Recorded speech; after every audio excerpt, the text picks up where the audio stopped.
एक बड़ी मज़ेदार सी कहानी सुनाती हूँ आज। बचपन में पढ़ी थी मैंने ये। इस कहानी का नाम है अक्ल की दुकान। एक था रौनक, जैसा नाम वैसा रूप।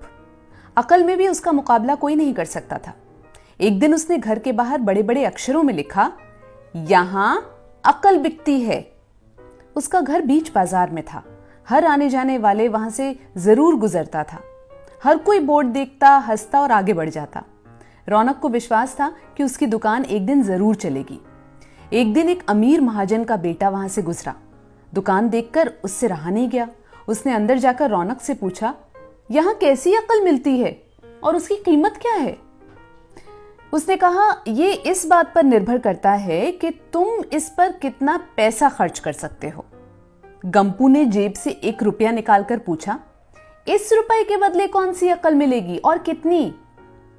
भाई 1 रुपए की अक्ल से तुम 1,00,000 रुपए तक बचा सकते हो। गंपू ने 1 रुपया दे दिया। बदले में रौनक ने एक कागज पर लिख कर दिया, जहां 2 आदमी लड़ झगड़ रहे हों वहां खड़े रहना बेवकूफी है। गंपू घर पहुंचा और उसने अपने पिता को कागज दिखाया। कंजूस पिता ने कागज पढ़ा तो वो गुस्से से आग बबूला हो गया। गंपू को कोसते हुए वहां पहुंचा जहां पे लिखा था अक्ल की दुकान।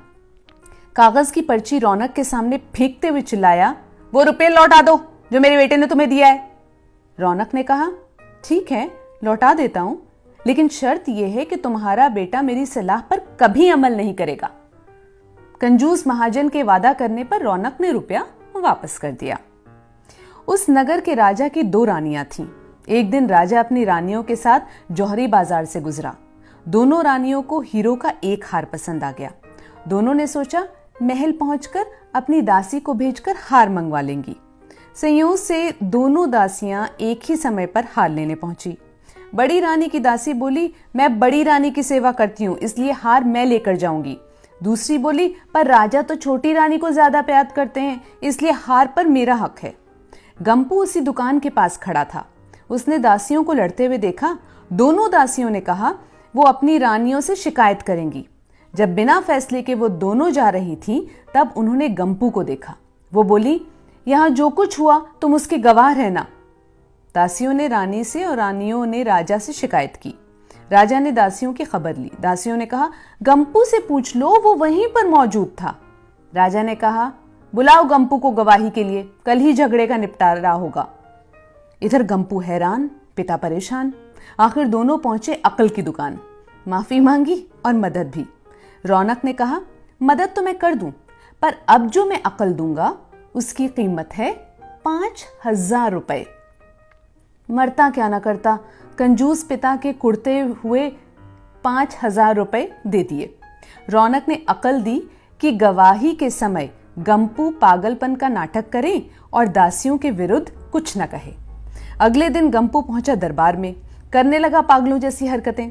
राजा ने उसे वापस भेज दिया और कहा, पागल की गवाही पर भरोसा नहीं कर सकते।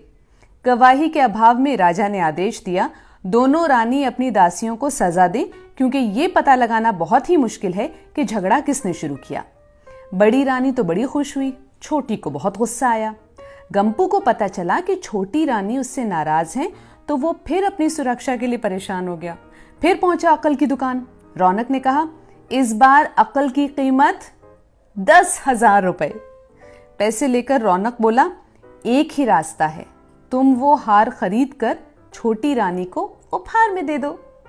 गंपू सख्ते में आ गया, बोला, अरे ऐसा कैसे हो सकता है, उसकी कीमत तो 1,00,000 रुपए है। रौनक बोला, कहा था ना उस दिन जब तुम पहली बार आए थे कि 1 रुपए की अक्ल से तुम 1,00,000 रुपए बचा सकते हो। इधर गंपू को हार खरीद कर भेंट करना पड़ा, उधर अक्ल की दुकान चल पड़ी। कंजूस महाजन सिर पीट कर रह गया। थी ना मजेदार।